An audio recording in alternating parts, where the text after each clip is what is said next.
Assalamualaikum warahmatullahi wabarakatuh.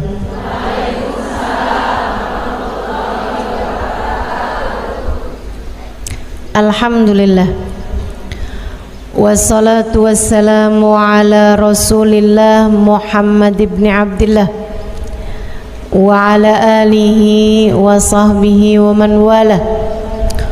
Subhanaka la ilma lana illa ma 'allamtana innaka antal alimul hakim. Rabbi shrah li sadri wa yassir li amri wahlul 'uqdatan min lisani yafqahu qawli, amma ba'du. Alhamdulillah, sama-sama kita hormati, kita muliakan Sahibatul Bait, pimpinan Majelis Ta'lim Nurun Nizam, dan juga sahabat Zahra Neng Haji Teh Nur Karyati. Kita doakan beliau beserta seluruh keluarganya, suami, anak, cucu, senantiasa dalam rahmat ridha Allah Subhanahu wa taala. Dipanjangkan umurnya, disehatkan badannya, dimudahkan urusannya, dikabulkan hajatnya, semakin dicinta Allah Subhanahu wa taala dan Rasulnya, dibahagiakan hidup dunia akhiratnya.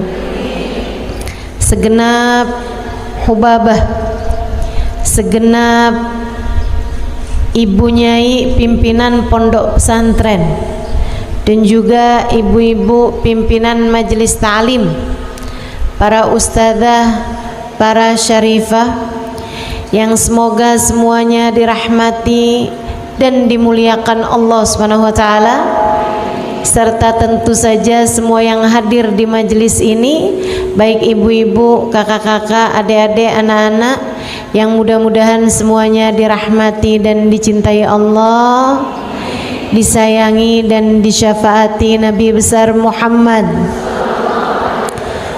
dikaruniakan rezeki yang halal, yang thayyib, yang berkah, dikaruniai anugerah yang tak terbatas dunia hingga akhirat insyaallah. Amin ya rabbal alamin. Hari ini pembahasannya mengenai membuka pintu rezeki. Ini kayaknya permintaan orang-orang Purwakarta. Habis lebaran rezeki pada seret ustazah, gitu katanya, betul?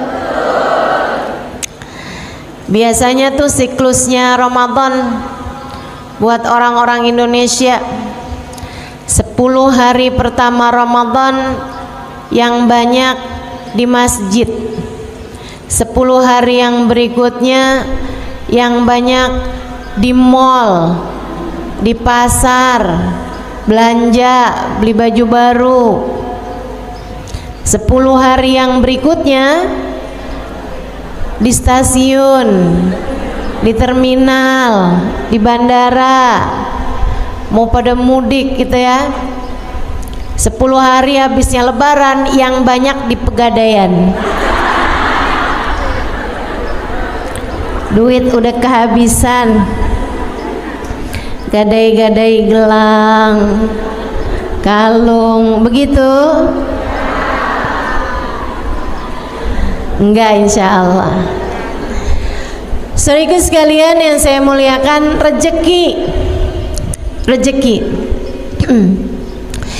itu bukan hanya sebatas uang, bukan hanya sebatas makanan, melainkan manusia itu terdiri dari 3 hal, ketiganya memerlukan rezekinya masing-masing.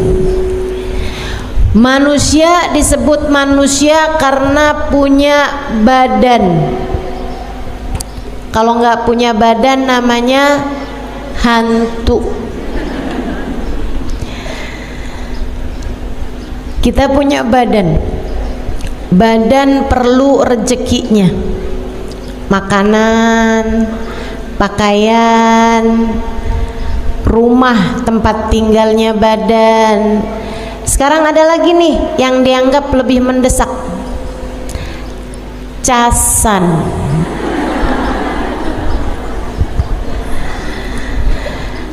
Badan perlu pakaiannya, perlu makanannya, dan itu adalah rezekinya badan kita. Tapi selain daripada badan, manusia juga punya yang namanya akal, pikiran. Ini juga perlu rezekinya. Rezekinya namanya ilmu. Perlu nih rezekinya akal kita. Saya ingat kalau saya habis bicara di Malaysia, di Singapura, selesai itu orang kalau salaman sama saya suka bilang, makasih Ustazah, Allah rezekikan saya untuk mendengarkan ilmu Ustazah. Terima kasih, Allah rizkikan saya mendengarkan ilmu Ustazah. Mereka benar-benar menganggap ilmu yang diberi itu adalah merupakan rezeki. Dan memang demikian, sebab akal perlu ilmu. Mudah-mudahan kita semuanya dikaruniai ilmu yang manfaat, ilmu yang bawa kebaikan, kebahagiaan bagi dunia hingga akhirat, ilmu yang menjadi hujjah lana wala taj'alhu hujjah alaina birahmatika ya arhamar rahimin, amin ya rabbal alamin. Manusia punya badan, manusia punya akal. Keduanya perlu rezekinya masing-masing. Dan yang ketiga, manusia punya hati. Hati perlu rezekinya. Rezekinya hati banyak. Orang kalau penuh rezeki hatinya, biasanya jadi enggak terlalu perlu sama rezeki badannya. Orang kalau hatinya rezekinya banyak, itu biasanya enggak terlalu memerlukan sama rezekinya badan. Apa rezekinya hati? Yang nomor satu adalah rahmatnya Allah. Rezekinya hati, kasih sayangnya Allah. Hati yang disayangi adalah hati yang dikaruniai rezeki yang paling penuh.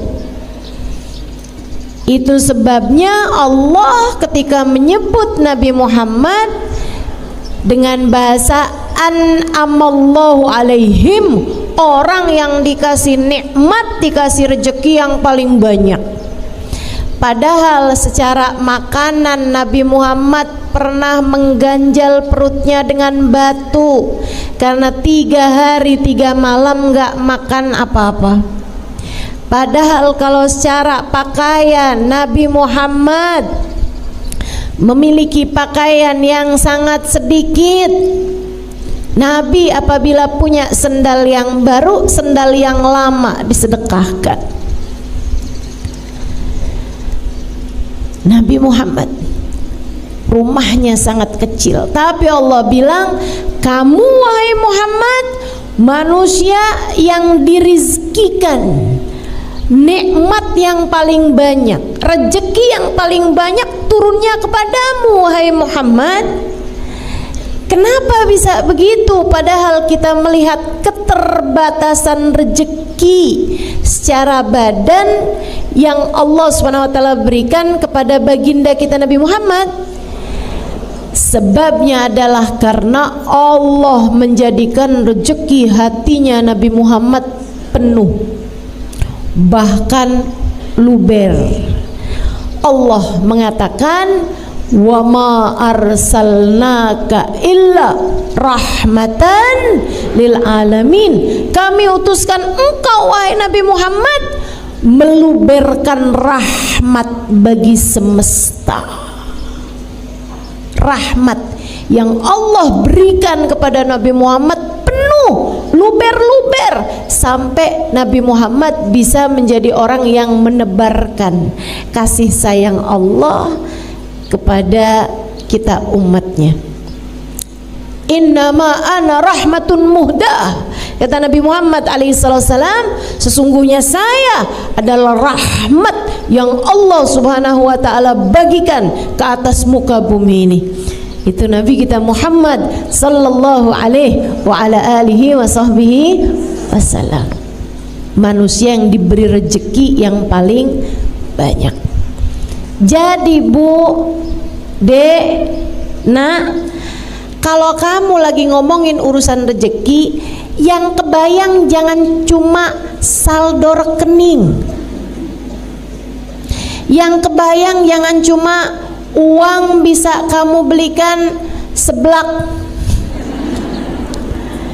bisa kamu belikan makanan, atau bisa kamu belikan pakaian. Yang kamu bayangkan tentang rezeki jangan cuman sekedar apa yang masuk ke dalam perutmu. Itu adalah serendah-rendahnya rezeki. Kata Sayyidina Ali bin Abi Thalib, "Man kana hammuhu batnuhu, kanat qimatuhu ma yakhruj minhu." Siapa yang urusan terpenting baginya adalah isi perutnya, maka nilainya adalah apa yang keluar dari perutnya. Siapa yang urusan paling penting dalam hidupnya adalah apa yang masuk ke perutnya, yang dipikirin cuman makanan mulu. Bisnis makan apa enaknya ya? Nih duduk di majelis dari pagi, yang dipikirin bakso enak nih. Yang dipikirin nih mendung-mendung gini nih, pisang goreng, Indomie pakai rawit. Ada yang begitu? Disindir Mas Sayyidina Ali, nilai kamu adalah apa yang keluar dari perutmu. Apa yang keluar dari perut?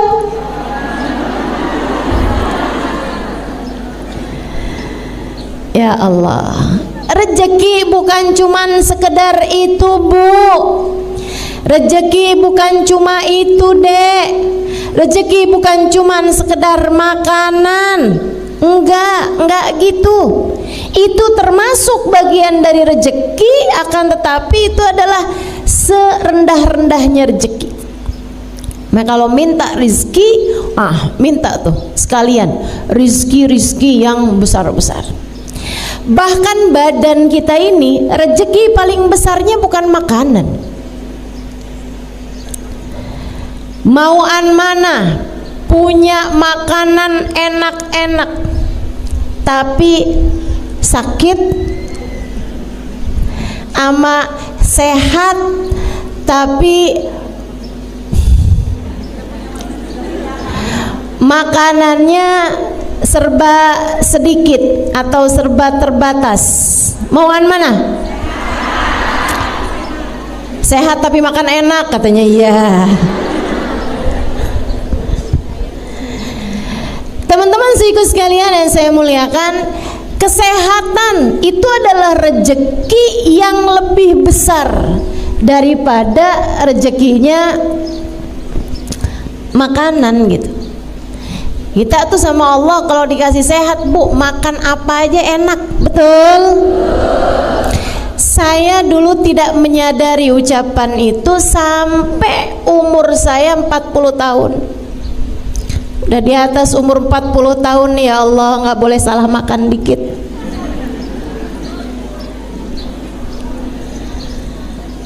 Ada ibu-ibu yang nyaut betul. Senasib kamu ya Bu ya. Ibu-ibu sekalian saya muliakan, orang kalau badan sehat makan apa aja juga enak. Tapi begitu badan lagi nggak sehat, begitu badan lagi nggak enak, ya Allah, ya Allah. Makanan mahal-mahal, makanan enak-enak, jadi nggak bisa dimakan. Karenanya lebih daripada sekedar rezeki berupa makanan, kamu harus minta kepada Allah Subhanahu wa taala rezeki berupa kesehatan, sebab kesehatan lebih bernilai daripada makanan. Saudaraku sekalian saya muliakan, ini rezeki nih macem-macem. Jadi bukan hanya itu. Rezeki berupa kenyamanan, rezeki berupa memiliki keluarga yang saling sayang, memiliki keluarga yang saling mendukung satu sama lain. Rezeki apa bukan rezeki? Rezeki. Nih akal kita nih perlu rezeki berupa ilmu. Tapi ilmu itu juga ibu-ibu sekalian yang saya muliakan, adik-adik semuanya, enggak asal ilmu bisa Allah Subhanahu wa taala rezekikan kepada kita. Kita perlu guru buat menyampaikan ilmu dengan cara yang paling indah. Guru saya Habib Ali Al-Jufri pernah mengatakan, saya ketika membaca berita teroris bawa bom bunuh diri, ngebom, saya kalau baca berita ada pasukan-pasukan bawa bendera la ilaha illallah Muhammad Rasulullah, nyerang anak-anak, nyerang orang-orang tua, bawa ketakutan di hati manusia. Beliau mengatakan, saya kalau mendengar ajaran-ajaran yang haram, bid'ah, syirik, berziarah ke makam, syirik, wah, kata Habib Ali Al-Jufri, saya bersyukur tidak mendapatkan guru seperti mana yang mereka mendapatkannya.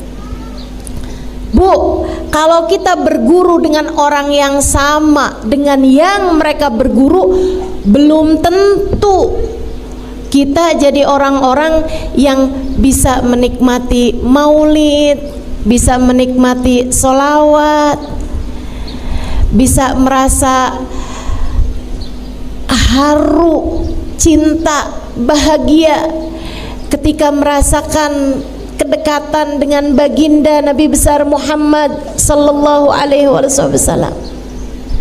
Betapa ternyata memiliki guru yang bisa membawa kita kepada rasa cinta kepada Allah, rasa cinta kepada Rasulullah adalah rezeki yang luar biasa besarnya, yang harus terus-terusan kita minta pada Allah Subhanahu wa taala.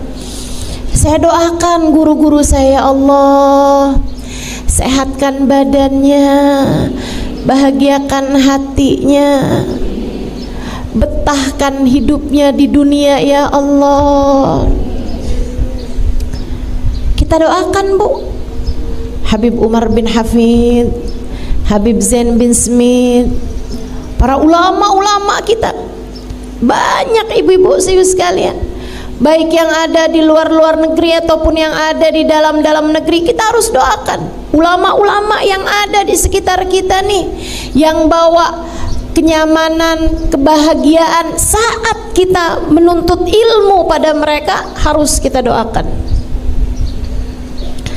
Karena apalagi kalau tingkatan ulama-ulamanya yang sudah mencapai tingkat murabbi, tingkat mursyid, mampu mendidik hati dan jiwa dari para murid-muridnya, sekelas Habib Umar bin Hafid, sekelas Hubabah Nur. Itu ibu-ibu sekalian perlu banget buat kita doakan biar betah hidupnya di dunia. Kalau nggak betah-betah Bu, mereka pengennya pergi aja. Kalau pergi siapa yang rugi? Kita. Harus kita doakan biar pada sehat, biar pada seneng, biar pada bahagia, biar pada betah kerasan hidup di dunia, biar enggak minta cepet-cepetan berangkat menuju surga Allah Subhanahu wa ta'ala. Rezeki macem-macem. Karenanya untuk rezeki ilmu ini juga ibu-ibu nih punya PR mendoakan anak-anaknya. Ibu udah alhamdulillah nih seneng hadir di majelis, merasakan kenikmatannya majelis, sampai majelis jam 7, jam setengah 8, datang dari jam berapa Bu? Jam 1 dari kemarin.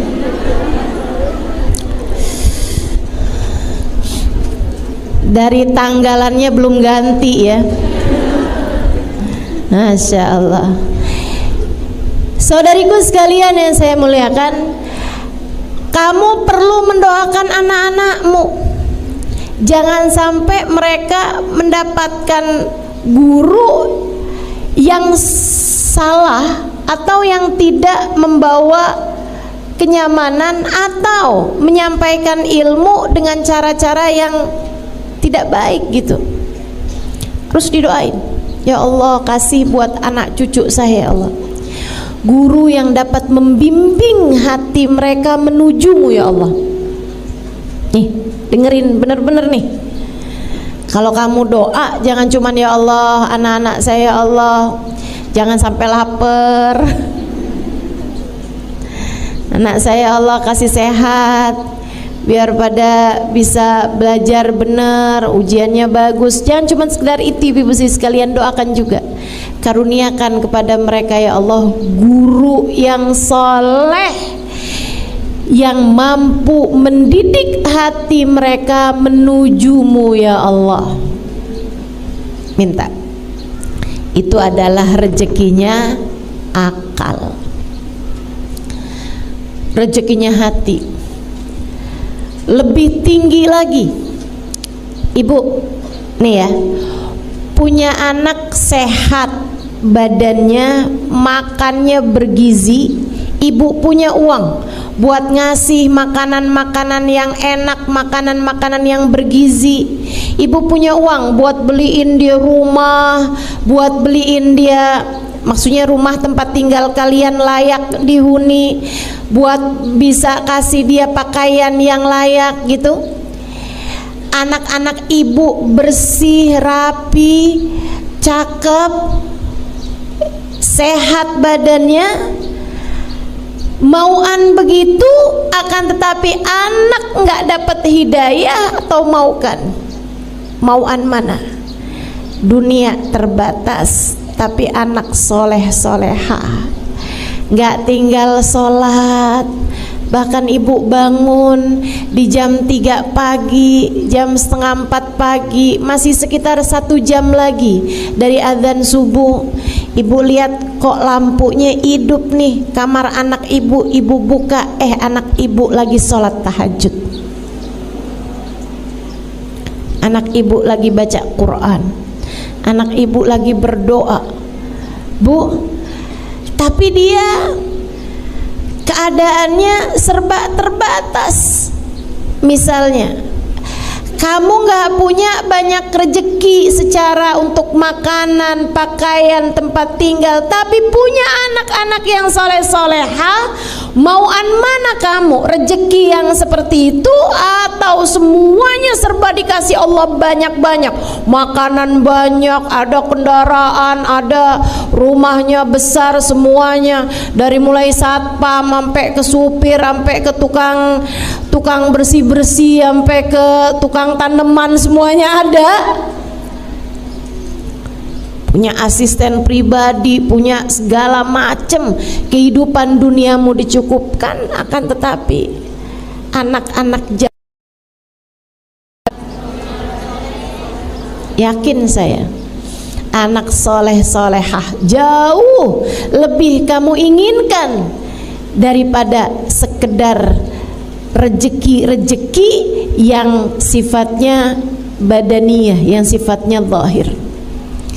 Dari sini kita tahu rejeki akal, rejeki hati jauh lebih indah daripada sekedar rejeki badan kita. Meskipun ketiganya semuanya harus kamu miliki, ketiganya semuanya juga nikmat hidup kita, bahagia hidup kita jika ketiganya Allah Subhanahu wa taala berikan seukuran dengan keperluan kita, kebutuhan kita. Rezeki itu Bu enggak harus banyak, yang penting pas. Ya Bu ya? Pas waktunya lapar ada makanan. Pas waktunya tidur punya kamarnya, punya tempat tidurnya, kamarnya ada AC-nya. Atau kalau di Purwakarta nggak panas, ada kipas anginnya. Itu kan namanya pas. Pas waktunya nih orang berangkat haji, ibu mau ingin juga pengen daftar haji juga, pas ada uangnya, ya kan? Waktunya mau pergi majelis nih hari di Nurun Nizam, ada ongkosnya, kan begitu? Pas. Tapi kalau misalnya rezekinya banyak tapi nggak pas, ini yang nggak enak nih Bu nih. Rezekinya sih banyak, duitnya banyak nih, waktunya mau pergi pengajian ada aja. Segala udah jalan naik sepeda motor, sepedanya bannya pecah, ada aja gitu penghalang-penghalang dari mendapatkan kesenangan dan kebahagiaan. Makanya bukan itu yang kita minta. Yang kita minta itu rezeki yang pas. Itu pula yang diminta oleh baginda kita Nabi besar Muhammad sallallahu alaihi wasallam untuk rezeki keluarganya. Allahumma ja'al rizqa ali Muhammadin kafafa. Ya Allah, jadikanlah rezekinya keluarganya Muhammad adalah rezeki yang cukup. Yang diminta cukup sama Nabi, bukan berlebihan, bukan banyak, akan tetapi menenggelamkan. Karena rezeki yang penting cukup, yang penting pas. Mudah-mudahan Allah karuniakan kepada kita rezeki yang pas, rezeki yang cukup, rezeki yang jadi sebab kebahagiaan bagi hidup kita dunia hingga akhirat insyaallah. Amin ya rabbal alamin. Amin ya rabbal alamin. Rezeki itu yang enggak papa banyak, itu rezekinya hati. Sebab rezekinya hati itu kalaupun banyak, itu yang ada adalah tumpah. Kalau tumpah, maka ia bisa mengalir kepada orang-orang di sekeliling. Kamu kalau sama Allah diluberkan rahmatnya Allah Subhanahu wa taala ke dalam hatimu, yang ada rahmatnya Allah bakal luber. Kalau udah rahmatnya Allah luber ke dalam hatimu, anak-anakmu ikut merasakan rahmat tersebut, jadinya adem, pada soleh, hidayah, sholatnya benar, akhlaknya bagus. Bapak ibu sekalian, kalau kamu lihat, kenapa ya anak saya ini keras-keras, suami saya juga keras, ngomong gak pernah pelan, marah-marah mulu. Bu, kurang rahmat. Hati kamu kurang diturunin rahmat, hati keluargamu kurang diturunin rahmat. Kamu kurang rezeki berupa rahmatnya Allah Subhanahu wa ta'ala. Orang kalau diturunin rahmatnya Allah, kasih sayangnya Allah penuh dalam hatinya, kasih sayang tersebut membuatnya akan menyayangi siapapun dan membuatnya tak tega menyakiti siapapun. Orang kalau besar rahmatnya Allah dalam hatinya, dia akan menyayangi siapapun dan apapun, dan akan membuatnya tak sampai hati menyakiti siapapun dan apapun. Bahkan kepada binatang sekalipun dia tak sampai hati menyakitinya.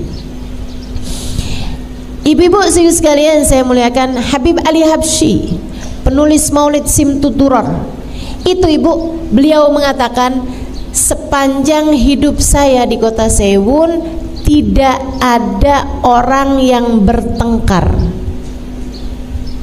Kenapa bisa begitu? Dari besarnya rahmat, dari besarnya rezeki berupa rahmat yang Allah Subhanahu wa taala turunkan ke dalam hatinya Habib Ali Al-Habsyi. Masya Allah, Masya Allah. Ibu liatin tuh, anak-anak ibu pada suka bertengkar apa enggak? Yang enggak salahin emaknya juga, Kenapa ya Ustazah, anak saya kalau ngomong kasar? Kamu bagaimana? Iya sih. Ya enggak salah. Kurang rahmat, kurang rahmatnya Allah Subhanahu wa taala. Ayo nih, kita perlu nih semua rezeki-rezeki nih. Gimana nih cara ngebuka rezeki-rezeki ini nih? Termasuk nih adik-adik jomblo nih. Sampai setiap majelis kalau udah waktunya doa, ya Allah jodoh ya Allah. Anaknya Pak Lurah cakep tuh ya Allah. Baik juga kelihatannya. Jodohin saya sama dia ya Allah. Kalau enggak sama dia yang mirip sama dia ya Allah. Daripada susah-susah dia aja deh ya Allah.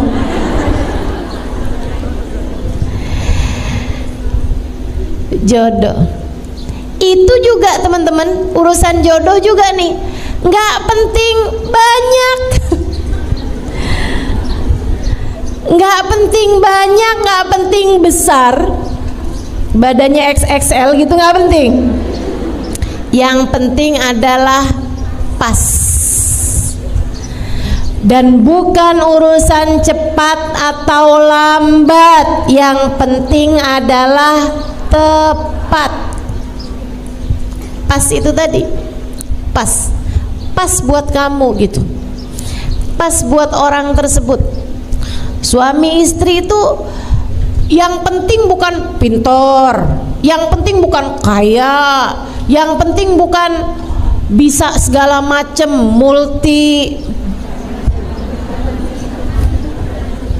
multimedia. Enggak gitu ya. Yang penting tuh bukan hal-hal yang seperti itu, akan tapi suami sama istri itu yang penting pas, tepat, klop gitu. Itu yang paling penting. Dan itu juga bagian dari rizki, bagian dari rejeki. Sama halnya dengan anak itu juga rejeki, Bu. Anak itu juga rejeki. Dan seperti yang tadi saya sampaikan, rejeki itu nggak penting banyak. Ya Allah, kasih saya anak 12. Nggak penting banyak anak itu, bukan. Yang penting adalah pas. Yang penting adalah yang tepat. Itu yang kita minta dari Allah Subhanahu wa taala, anak yang pas buat kamu sebagai orang tuanya. Kamu kalau dikasih anak terlalu pinter juga belum tentu bisa jaganya. Kamu kalau dikasih anak terlalu cakep belum tentu bisa jaganya. Betul? Maka yang penting tuh anak tuh yang pas. Waktunya sholat, dia sholat, kan pas. Gitu kan? Jangan sampai yang, Mama, saya kok sama papa nggak boleh pakai jilbab sih, Ma. Saya kan udah balik, Ma. Kata mamanya, nah iyalah, kamu kan Sarifudin. Itu kan namanya nggak pas, teman-teman saudaraku sekalian. Saya beberapa waktu yang lalu baru pulang dari Australia. Di sana salah satu hal yang saya syukuri dari Indonesia, saya minta kepada Allah, ya Allah jangan sampai ini nyampe ke negeri saya nantinya ya Allah. Saya benar-benar berdoa. Di sana tuh ibu-ibu saya sekalian, di tempat-tempat umumnya, di bandara, di tempat-tempat umum manapun, ya kayak di rumah sakit misalnya, atau di ruang publik lah, tempat wisata misalnya atau apa, kamar mandinya tuh punya 3 jenis. Kamar mandi buat laki-laki, kamar mandi buat perempuan, kamar mandi buat laki-laki yang jadi perempuan atau perempuan yang jadi laki-laki.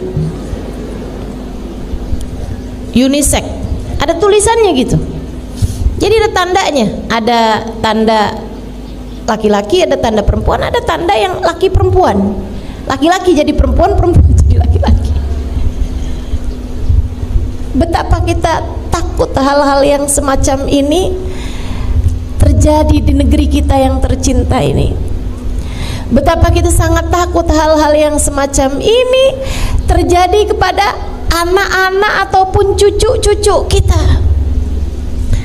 Perlu sekali untuk kita minta kepada Allah SWT, ya Allah tolong jaga anak cucu kami ya Allah. Tolong jaga anak cucu kami ya Allah. Jadi anak cucu nggak penting banyak, nggak penting cakep banget gitu, nggak penting pinter banget gitu, enggak. Yang penting anak yang pas, anak yang soleh, anak yang solehah, pas sebagai hambanya Allah, pas sebagai umatnya baginda Nabi besar Muhammad sallallahu alaihi wa ala alihi wasallam, insyaallah. Amin ya rabbal alamin. Mengingat kebutuhan kita terhadap rezeki banyak sekali, baik rezekinya badan kita, rezekinya akal kita, maupun rezekinya hati kita, baik untuk kita maupun untuk seluruh keluarga kita, anak-anak kita, keluarga kita nih. Karenanya akan saya sampaikan kepadamu 10 hal pembuka pintu rezeki. Enggak akan saya terangkan dengan detail semuanya gitu, enggak. Karena kalau diterangkan dengan detail sampai asar nih kayaknya. Jadi saya akan sampaikan pelan-pelan 10 hal yang dapat menjadi pembuka pintu rezeki bagimu, baik rezeki zahir seperti yang saya sampaikan, rezeki berupa makanan, minuman, tempat tinggal, kendaraan, gitu kan ya, handphone, kenyamanan, apapun aja, rezeki zahir maupun rezeki batin. Seperti yang tadi saya sampaikan, ilmu, guru yang dapat membimbing kita, kajian-kajian yang menyenangkan. Kita mesti juga doakan negeri kita, mudah-mudahan senantiasa Allah Subhanahu wa taala tetapkan keadaannya menjadi negara yang bebas ngaji dimanapun dan kapanpun. Alhamdulillah. Kita minta sama Allah Subhanahu wa taala, tetapkanlah rezeki yang ini ya Allah, tetapkanlah rezeki yang ini. Karena saya banyak jalan kemana-mana ibu-ibu sekalian, bukan mudah untuk sebuah negara memperkenankan rakyatnya untuk mengadakan kajian-kajian secara umum seperti kita ini. Susah. Saya kalau mau ngisi di Singapura 6 bulan sebelumnya mesti tanda tangan banyak banget, karena dimintakan perizinan kepada negaranya. Untuk bikin satu acara itu dimintakan kertas yang sangat banyak sekali, harus ditandatangani secara langsung oleh pihak yang akan membuat acara tersebut atau mengisi acara tersebut. Bukan mudah. Itu pun juga nggak bisa pakai sarana-sarana umum seperti kita semacam ini gitu ya. Maksudnya nggak orang duduk sampai di jalan-jalanan, itu Nggak bisa tuh mereka tuh harus ngadainnya di tempat yang memang kayak gedung atau tempat-tempat pertemuan atau sekurangnya masjid gitu kan. Itu yang diperkenankan gitu. Sangat sulit sekali kalau ibu pergi ke negara-negara, bahkan kayak negara-negara Saudi Arabia, Abu Dhabi gitu ya, Uni Emirat Arab, juga bukan mudah untuk mengadakan kajian-kajian umum semacam ini. Salah satu dari yang dimudahkan membuat kajian-kajian umum besar-besar semacam ini selain Indonesia, yang saya lihat adalah Hadramaut, Yaman. Di sana juga sama nih kayak begini nih, Habib Umar bikin majelis di pasar, Habib Umar bikin kajian-kajian di mana-mana saja tempat, dan bahkan masjid-masjid mereka mengadakan hataman Al-Quran sampai ke jalan-jalanan, semuanya penuh orang, pemandangan yang luar biasa indahnya. Mudah-mudahan Allah SWT tetapkan negeri ini dan juga negeri Hadramaut ditetapkan kenikmatan-kenikmatannya, dan negara-negara yang lain juga insya Allah. Mudah-mudahan Allah SWT karuniakan kenikmatan semacam kenikmatan yang Allah berikan kepada negeri kita ini insya Allah. Amin ya rabbal alamin. Juga rezeki hati, semua hal yang akan saya sampaikan ke 10-10-nya ini membuka pintu rezeki zahir dan batin. Yang pertama, kalau kamu pengen rezekimu terbuka, hal pertama yang harus kamu lakukan adalah taat sama perintah Allah, jauhi dosa. Karena rezeki itu adalah sesuatu yang Allah Subhanahu wa taala berikan dan kamu inginkan. Bagaimana mungkin Allah memberi kepadamu apa yang kamu mau jika kamu tidak melaksanakan apa yang Allah mau? Kerjain dulu yang Allah mau, kamu akan diberi apa yang kamu mau. Taat. Nomor 1, kerjakan perintah Allah, jauhi larangan Allah. Sampai-sampai katanya Sayyidina Fudail bin Iyad, kalau saya tidak salah ingat, salah satu dari ulama-ulama kita, idza hassait kaslan fil jasad, kalau kamu ngerasa badanmu lemah, males gitu, lemah badan kamu, dhofan fi jasadi, kalau kamu ngerasa badan kamu lemah, kayak nggak punya kekuatan gitu buat ibadah, buat ngerjain macam-macam hal. Kalau kamu ngerasain badan kamu lemah, kalau kamu ngerasain rezeki kamu tersendat, coba ingat-ingat dosa apa yang sudah kamu kerjakan. Innal dzunub, sungguhnya dosa-dosa memberatkan punggungmu untuk dapat memaksimalkan potensi yang Allah Subhanahu wa taala berikan kepadamu. Dosa bikin badan jadi sakit, dosa bikin rezeki jadi seret. Jadi ibu-ibu nih, daripada kamu nuntut suami habis-habisan, kalau nggak bawa duit banyak jangan pulang sekalian ke rumah. Daripada kamu kayak begitu bu sama suami, mendingan kamu introspeksi diri. Ya Allah, rezeki seret banget, dosa apa nih saya nih? Coba diinget-inget. Ngomongin orang, sih. Bohongin suami, iya juga sih. Ngomel-ngomel mulu sama suami sama anak, sih. Nyubit anak, iya juga sih. Selagi dosa-dosa masih kamu kerjakan, bagaimana mungkin kamu berharap Allah memberi apa yang kamu mau jika selama ini kamu tidak menjadi hamba yang Allah mau? Bu, sampai-sampai saya pernah dengar satu ungkapan, la ghina ma'az zina. Saya nggak pasti apakah itu ucapan dari baginda Nabi Muhammad SAW, entah itu hadis, entah itu ucapan dari seorang ulama, tapi yang pasti kebenarannya memang nyata. La faqra ma'azina, la faqra ma'adduha, kama la ghina ma'azina. Tidak ada kefakiran bersama dengan salat duha. Nanti akan saya sampaikan. Ya, yang nomor 1 ini, kerjakan perintah Allah, tinggalkan larangan Allah. La ghina ma'az-zina. Tidak ada kekayaan bersama dengan perzinaan. Hisan wa makna, kata guru saya, guru kita Habib Umar bin Hafid. Hisan wa makna, secara zahir dan batin. Artinya orang kalau berzina, dia belum bertaubat dari perbuatannya, masih aja gitu, tar ketemu sama pacarnya atau sama orang yang dia cintai itu ya, yang dia senengin itu, kemudian dia berzina gitu kan. Teman-teman sekalian, walaupun sekarang sedang tidak mengerjakan perbuatan zina itu, tapi dalam masa-masa dia belum bertaubat dari perbuatan zinanya tersebut, tidak akan Allah berikan kekayaan, kecukupan, gak akan. Kurang aja terus, ambisi aja terus, kepengen ini, kepengen itu, terus aja gitu.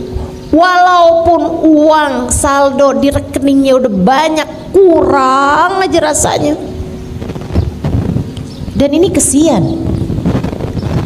Bu, saya nggak kesian orang yang punyanya hartanya sedikit, binisbah harta ya, terhadap urusan harta. Saya nggak kesian sama orang yang hartanya sedikit.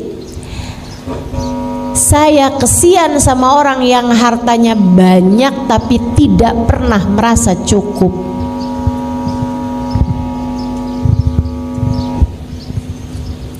Saya kesian sama orang yang hartanya banyak tapi tidak pernah merasa cukup. Kayak terus aja ambisi, sampai curigaan mulu. Kalau dia perempuan kan, curiga aja sama HP suaminya, curiga aja nih suaminya pergi kemana nih, hidupnya blingsatan, takut setengah mati. Kalau malam-malam susah tidur, takut ada yang bobol rumahnya, hidupnya terus aja ketakutan gitu. Begitu ada kabar kalau perusahaannya bangkrut, perusahaannya rugi, sedikit aja ngomongnya, wah kalau rugi seperti ini besok kita makan apa? Padahal duit sisanya masih banyak. Ibu-ibu sekalian, saya ngerasa berbahagia tinggal di Indonesia, di mana orang-orangnya tuh bisa loh, dia ngojek tapi kredit motor. Penghasilannya itu sehari 50.000, sehari 70.000 gitu. Tapi sanggup gitu hatinya buat bayar kredit motor gitu kan. Luar biasa.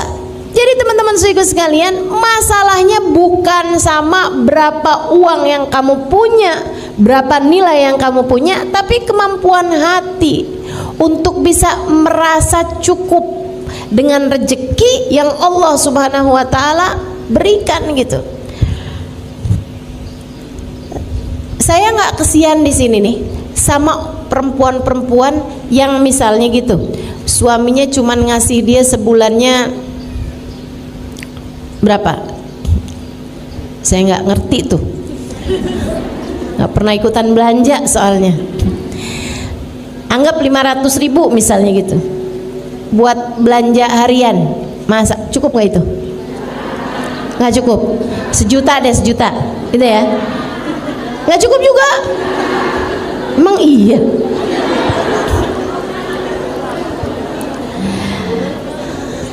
Sebulan nggak cukup.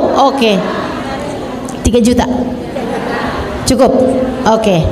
Ya, saya nggak kesian misalnya nih cukupnya nih 3 juta, tapi dia sama suaminya dikasih sebulan 2 juta buat belanja hari-harian gitu, buat masak hari-harian. Saya nggak kesian sama orang yang seperti itu. Yang saya kesianin adalah perempuan-perempuan yang suaminya udah ngasih setiap bulannya 10 juta, tapi mukanya nggak ada senyum-senyumnya kecuali tanggal muda.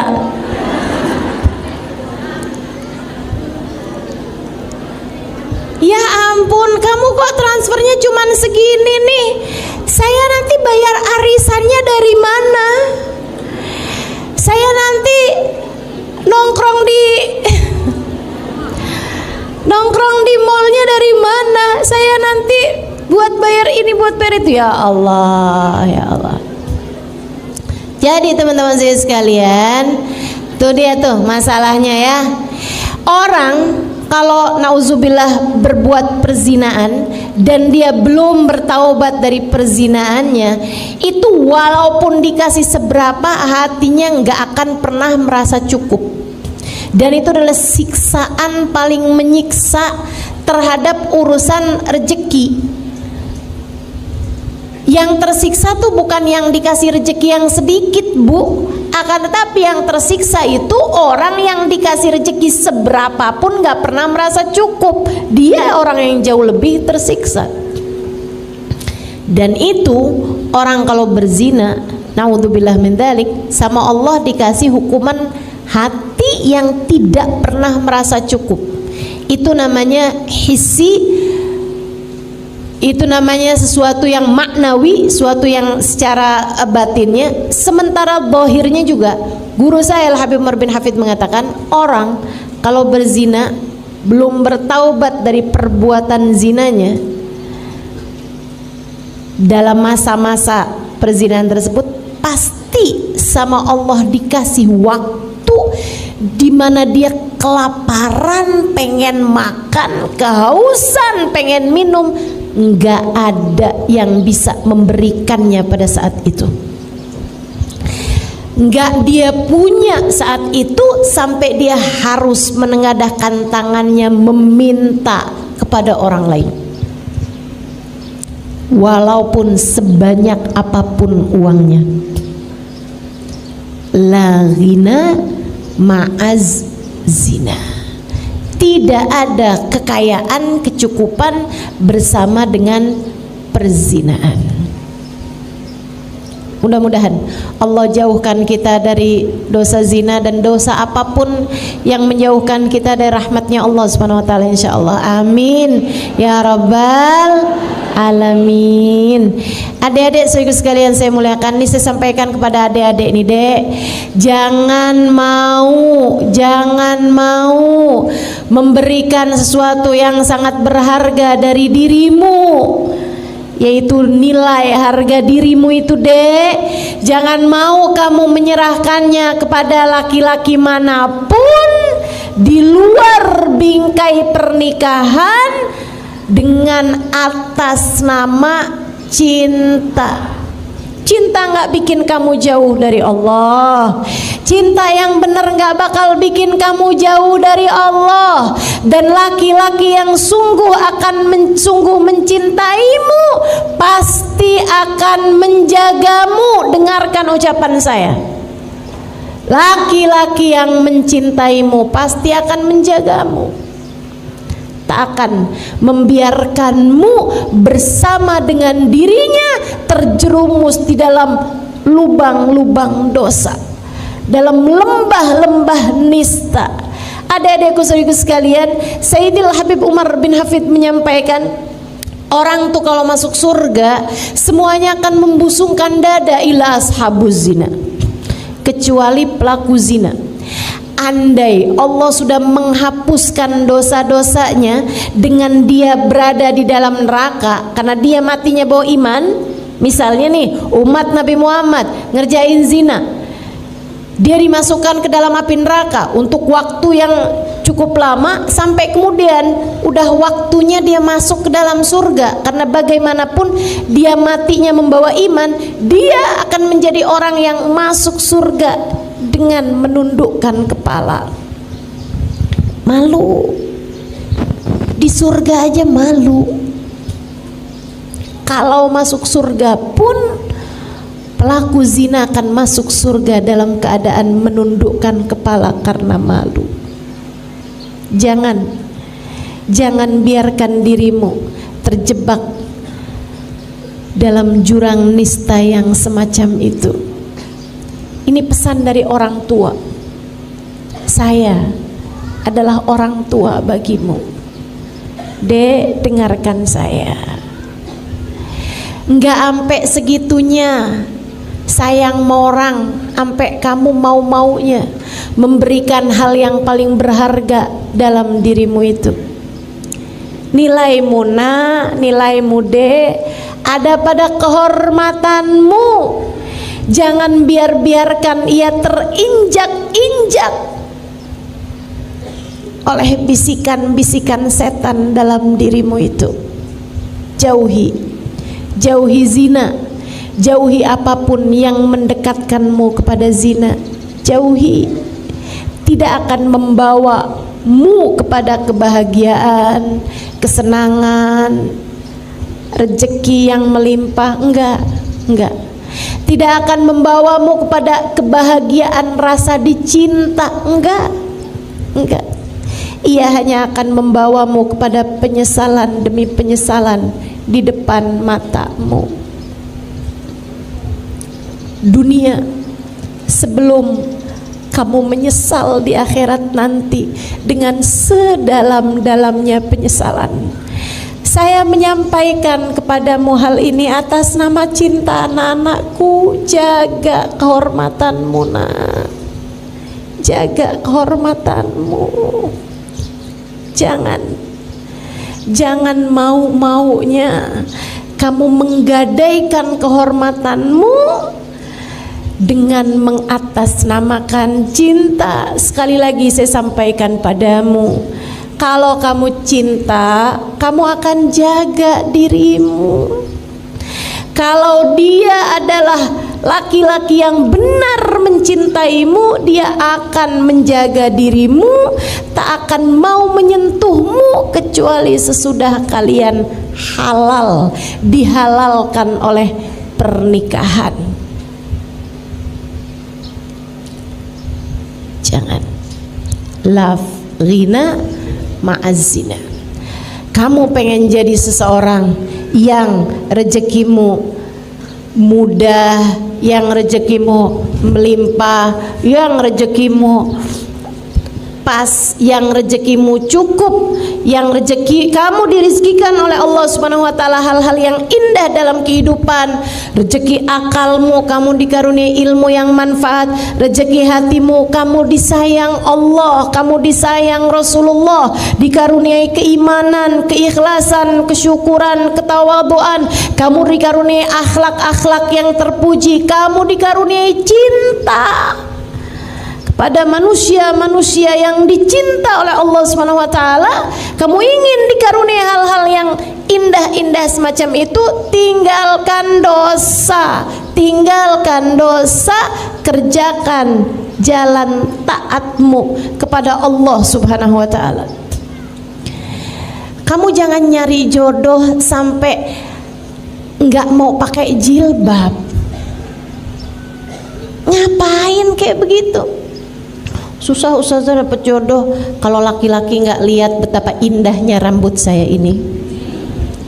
Susah ustazah dapat laki-laki yang mau menikahi saya kalau dia nggak tahu betapa sangat seksinya badan saya ini.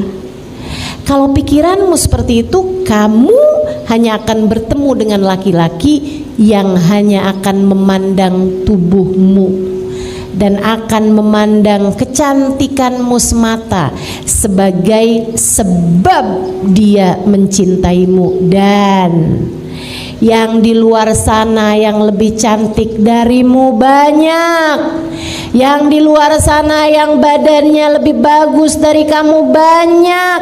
Kalau begitu cara berpikirmu tentang urusan jodoh, jangan salahkan siapa-siapa. Jika sesudah menikah denganmu, suamimu hanya akan jatuh cinta dengan perempuan demi perempuan, perempuan demi perempuan yang jauh lebih cantik darimu sesudah pernikahan.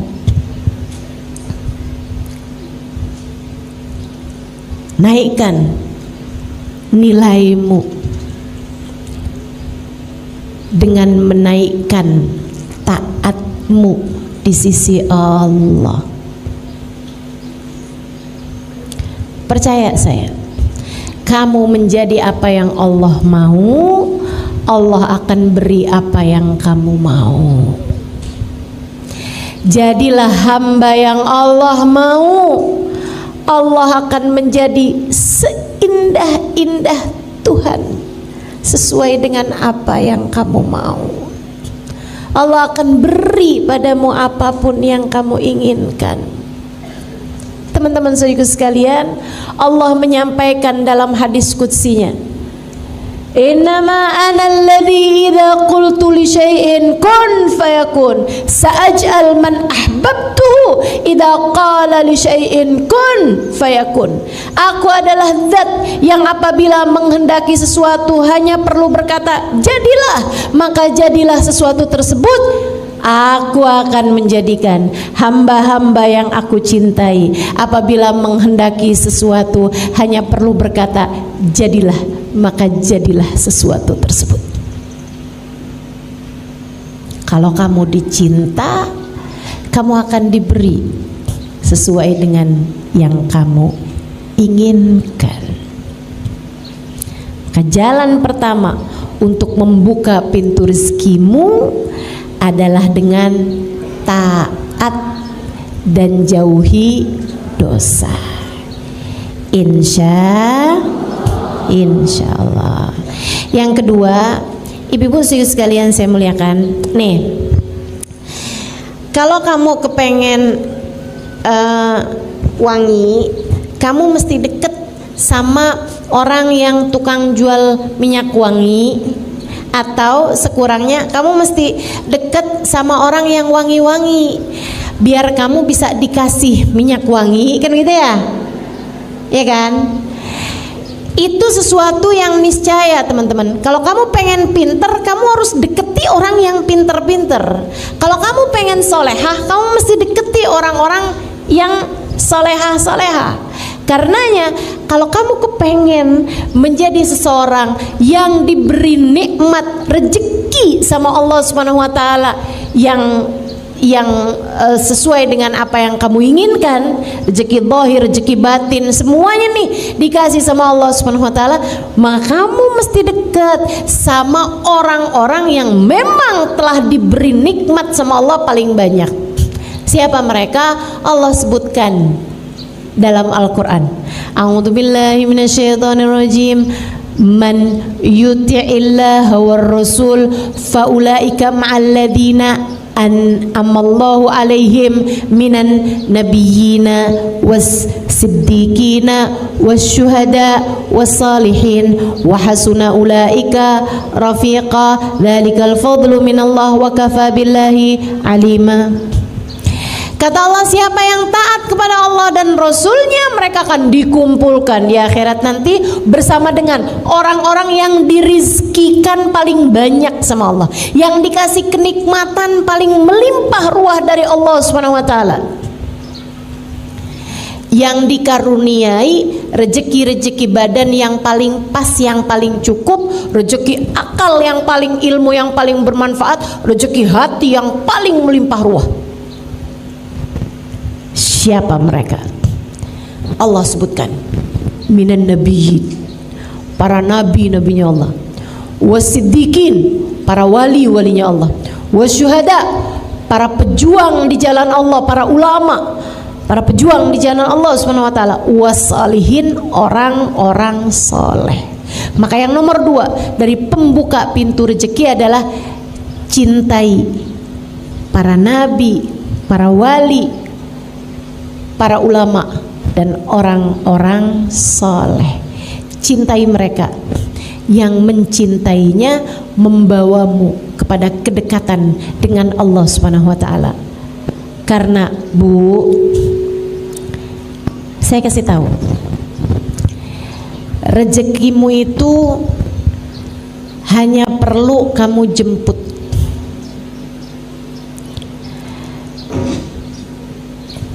Kalaupun kamu tidak tahu rezekimu ada di mana, rezekimu tahu kamu ada di mana. Ia akan sampai kepadamu mau tak mau. Masalahnya di mana alamat rezeki? Sumber rezeki itu di mana? Sumber rezeki ada pada Allah Subhanahu wa ta'ala yang telah menamakan dirinya Huwar-Razzaq Dzul Quwwatil Matin.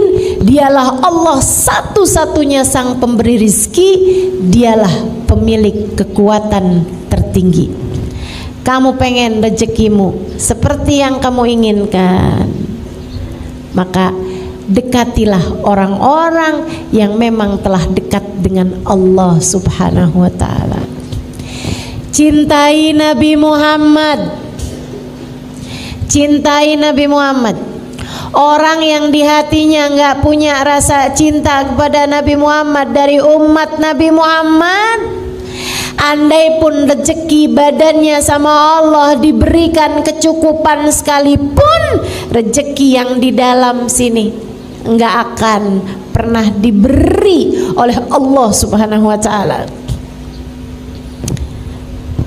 Karenanya pengen anak-anakmu hidayah, soleh, baik, benar.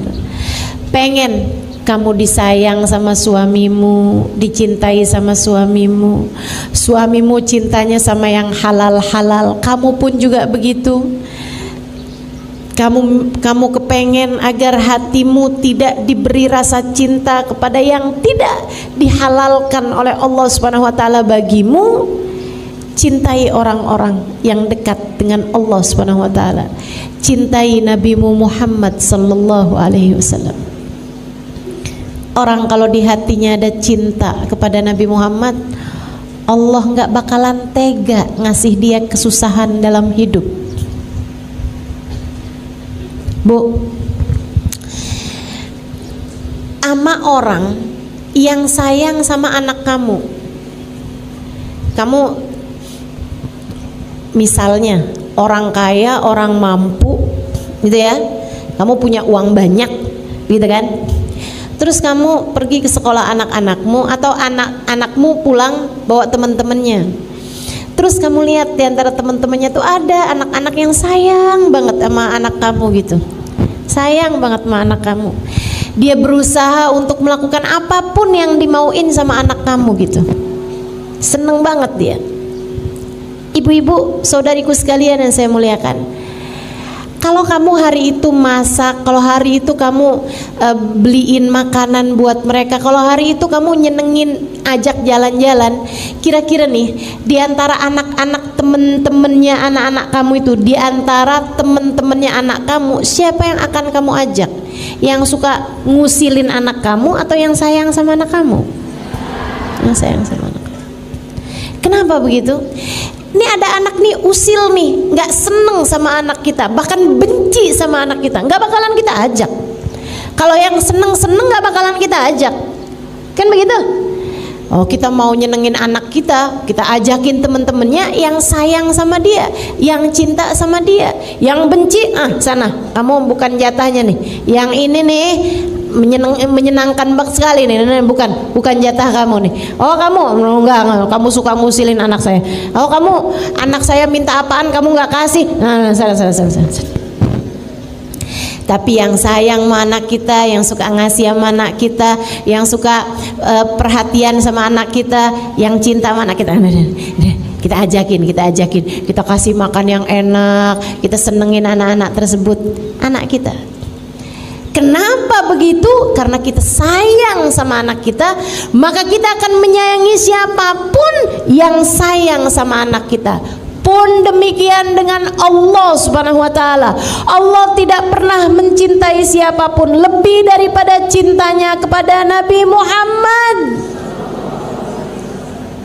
Allah tidak pernah mencintai siapapun lebih daripada cintanya kepada Nabi Muhammad. Maka Allah akan menjaga, Allah akan melindungi, Allah akan memberi jalan terindah bagi hidup seseorang yang di hatinya terdapat cinta kepada Nabi besar Muhammad sallallahu alaihi wasallam.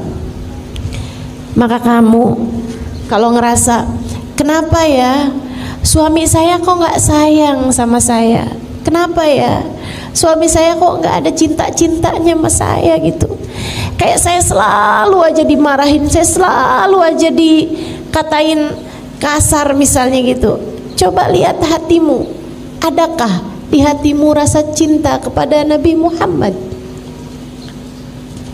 Ustazah, kan suami saya yang gak sayang sama saya. Kenapa kok saya harus lihat di hati saya punya cinta apa enggak sama Nabi Muhammad? Karena Bu, hati suamimu berada dalam genggaman Allah yang tak pernah mencintai makhluk siapapun lebih daripada cintanya kepada Nabi Muhammad.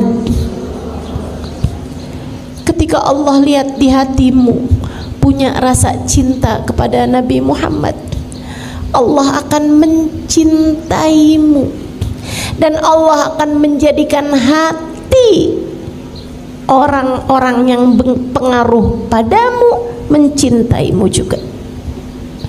Allah akan bikin gak hanya suamimu, akan tetapi mertuamu, iparmu, orang tuamu, saudara-saudaramu, anak-anakmu mencintaimu karena cinta di hatimu kepada kekasihnya Muhammad sallallahu alaihi wasallam. Saya kok nggak cinta ya Ustazah sama Nabi Muhammad. Saya nggak pernah ngerasa cinta, kan saya nggak pernah ketemu Ustazah. Ayo belajar lagi, belajar terus, belajar terus. Dengerin kajian-kajian dari orang-orang yang sudah punya rasa cinta kepada Nabi Muhammad. Dengerin kisah-kisah indah tentang Nabi Muhammad. Terus pelajarin. Belajar cinta, hatimu tuh diajarin biar mencintai yang semestinya dicinta. Nanti kalau udah ngerasain cintanya, nah kamu akan perhatikan anak-anak kamu mulai berubah. Kamu dirizkikan baktinya anak-anakmu padamu karena cintamu kepada kekasihnya Muhammad sallallahu alaihi wasallam. Mencintai Nabi, mencintai para sahabat Nabi, mencintai para ulama-ulama, mencintai guru-guru, mencintai orang-orang soleh, mencintai orang-orang soleh, itu bawa kepada rizki yang bahkan bukan cuman rizki zahir, akan tapi rizki batin. Makanya teman-teman sekalian, ada hadis bunyinya begini nih, dengerin saya, ini penting karena banyak terjadi nih. Katanya Nabi Muhammad alaihissalam, sayati zaman ala ummati yafirruna minal ulama faablahumullah thalath baliyat. Akan datang waktunya umatku mereka benci sama ulama, lari-lari menjauh dari ulama tersebut, nggak kepengen kenal, nggak kepengen deket, bahkan benci hatinya sama orang-orang yang membawa kedekatan kepada Allah SWT, para pejuang di jalan Allah. Mereka punya hasut, punya rasa benci aja gitu. Allah, cuman pegang mic, itu tuh maksudnya tuh pengen dapat amplop tuh. Ulama semuanya dikatain aja gitu. Yang ini kurang begini, yang ini kurang begitu. Ada ulama miskin dibilang, emang mau kita belajar dari orang kayak begini? Di hidup aja dia udah miskin kayak begitu tuh. Masa mau deketin kita kepada Allah SWT? Ada ulama kaya tuh, duitnya dari apaan tuh? Dia jual agamanya, katanya gitu. Kamu maunya bisa cintanya sama ulama yang kayak gimana? Saudaraku sekalian yang saya muliakan, maka masalahnya ini bukan pada ulama yang kaya atau ulama yang miskin. Masalahnya ada mah hatimu tuh punya penyakit-penyakit, sehingga kalau ada pejabat kaya kamu puji-puji tuh, enak tuh jadi pejabat tuh kaya, hidupnya mulia. Begitu ada pejabat miskin tuh, dia tuh nggak korupsi tuh. Giliran nama pejabat kamu bisa husnudzon, giliran nama yang lain-lain kamu bisa husnudzon, tapi giliran nama ulama kenapa kamu bisa selalu suudzon? Masalahnya bukan sama ulamanya tapi sama hatimu. Masalahnya bukan sama ulamanya tapi sama hatimu. Kata Nabi Muhammad alaihissalam, akan datang waktunya pada umatku mereka lari dari ulama, nggak mau deketin ulama, benci sama ulama. Allah berikan padanya 3 jenis bala. Apa itu? Yang pertama, Allah angkat keberkahan pada harta mereka dan pada anak mereka. Anaknya nggak berkah, hartanya nggak berkah, kurang aja terus-terusan. Rezekinya nggak berkah, rezekinya nggak pas, rezekinya nggak enak. Teman-teman sekalian, rezekinya nggak enak.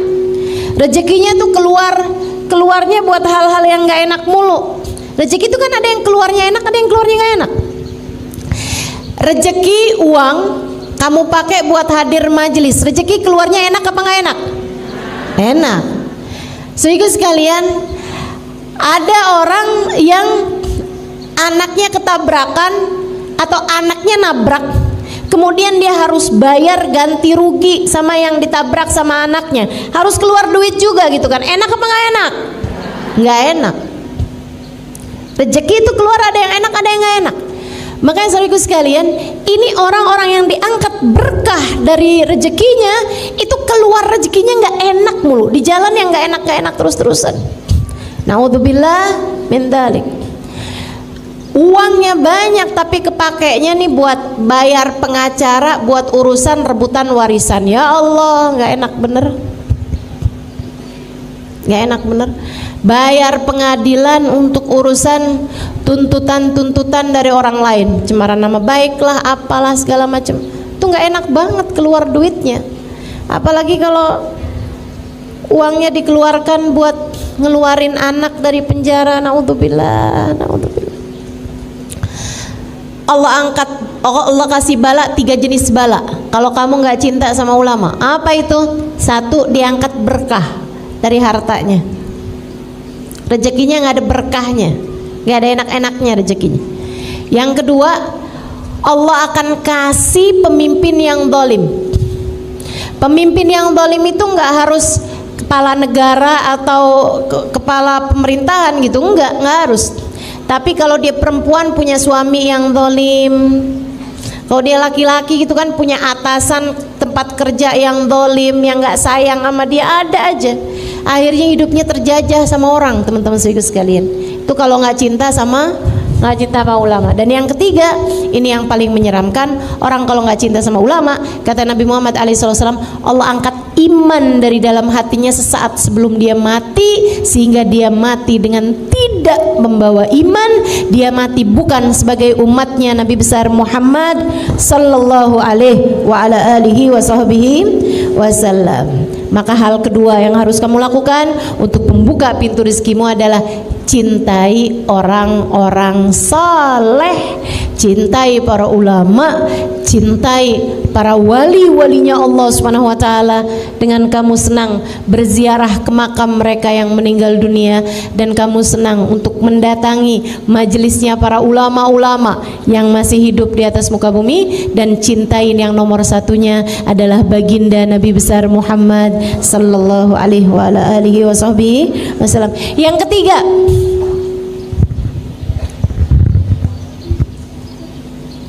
Yang ketiga, kalau kamu kepengen pintu-pintu rezekimu terbuka, yang nomor 3-nya adalah bakti sama orang tua ataupun sama suami bagi yang sudah bersuami.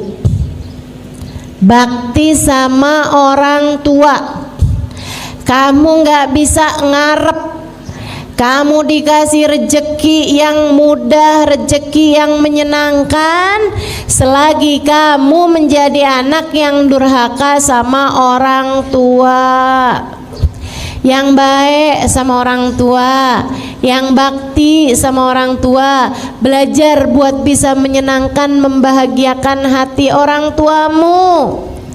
Kalau sama orang tua itu jangan sok jadi ustazah.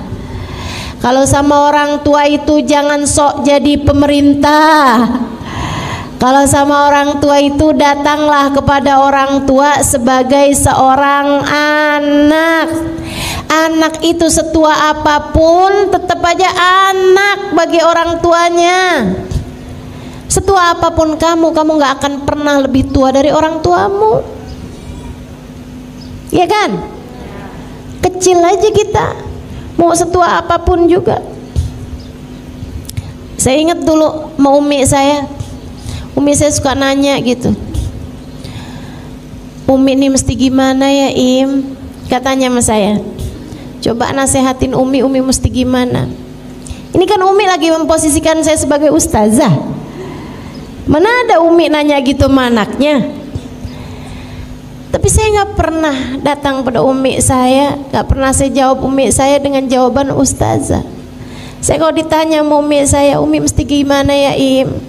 Saya sampaikan pada Umi saya, Umi mesti sehat. Umi mesti sehat. Umi mesti sehat. Biar Umi bisa enak ibadah, biar Umi bisa enak doain kami anak-anak Umi.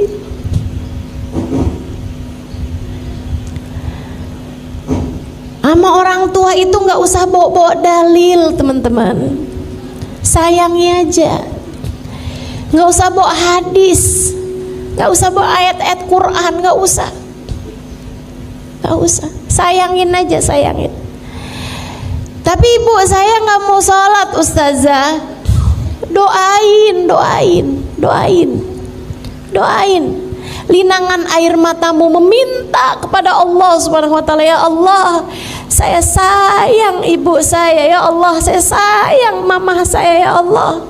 Maka jangan biarkan ia berada dalam neraka-Mu di akhirat nanti. Selamatkan ia darinya, berikanlah hidayah-Mu padanya. Linangan air matamu mendoakan orang tuamu punya nilai sangat besar di hadapan Allah, lebih daripada ceramah-ceramah yang kamu sampaikan, lebih daripada kamu menyampaikan dalil apapun kepada orang tuamu itu.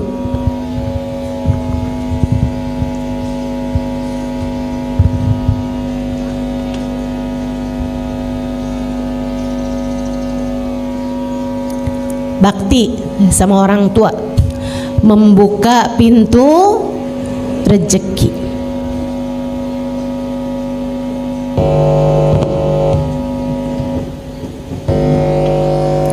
Nih buat adik-adik jomblo, para jombloers, kamu salah satu dari hal yang bisa bikin kamu mudah-mudahan dekat dengan jodoh yang soleh. Nih yang amin kenapa emak-emak ya?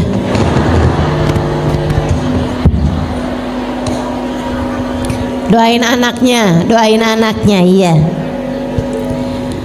Coba lihat bagaimana caramu memperlakukan orang tuamu.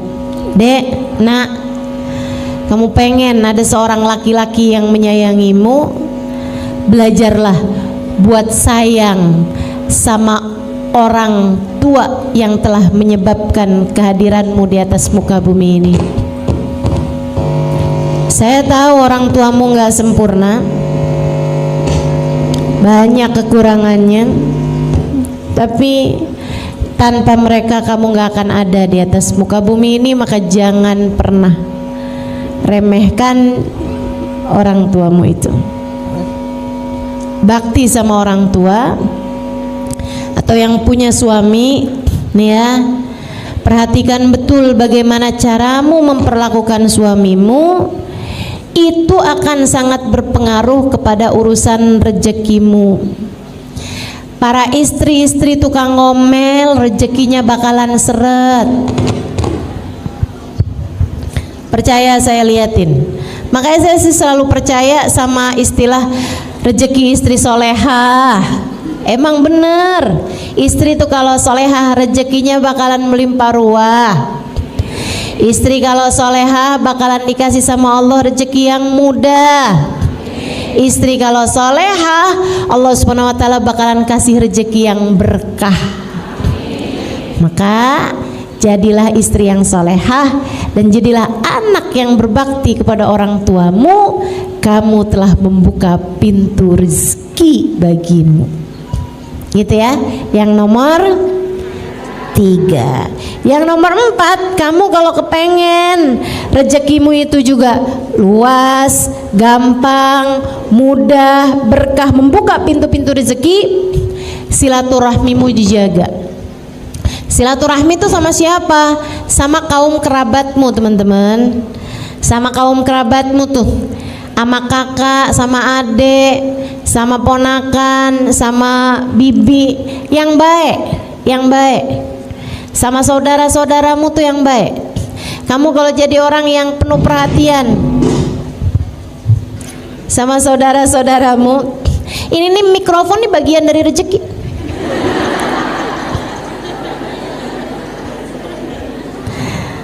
Ya, ini rezeki saya nih hari ini. Ya udah mesti terima gitu kan. Iya, saya sih nerima, nggak tahu ibu-ibu dari tadi yang kenapa sih nih.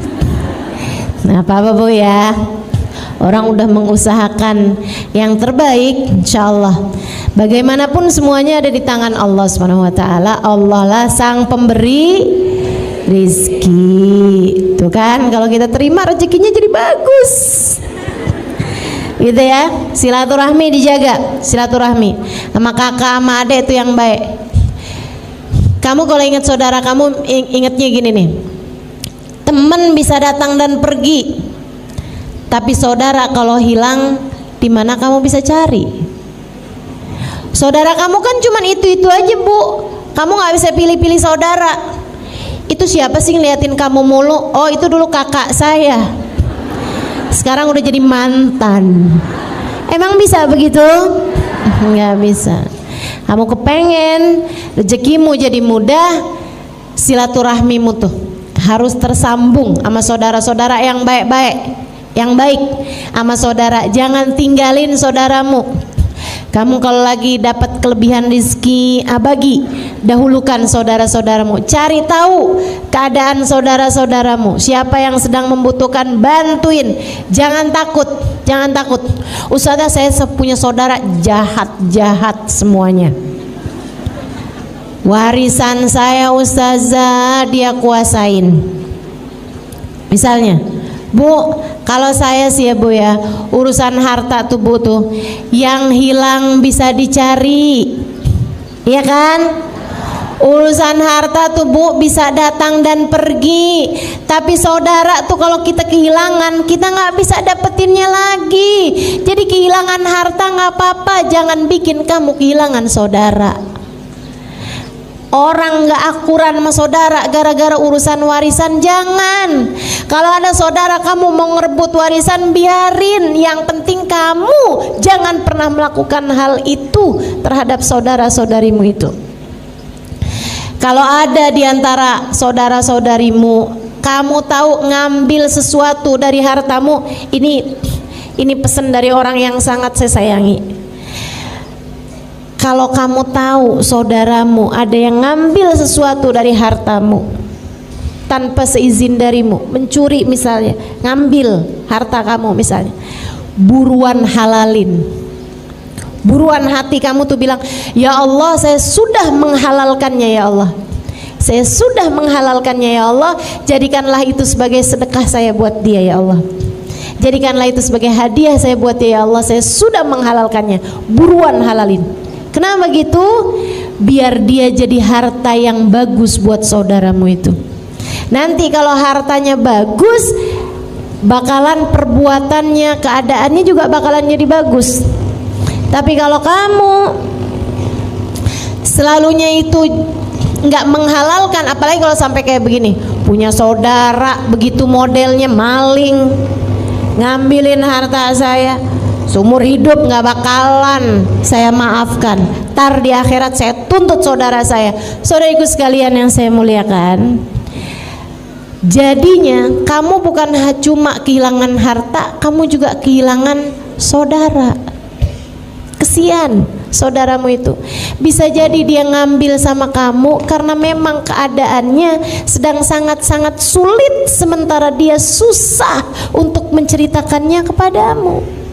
Kalau kamu tahu saudaramu mengambil sesuatu dari hartamu, ajak bicara. Apa yang bisa saya bantu? Apa yang bisa saya lakukan untukmu? Keadaan kamu sekarang lagi kayak gimana?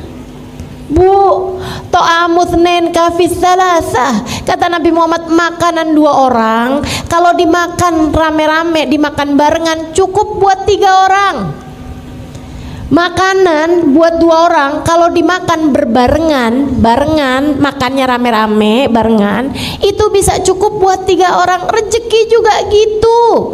Rezeki kelihatannya dikit, kalau kamu bagi ada orang lain ikut menikmatinya, bakalan cukup buat banyak orang.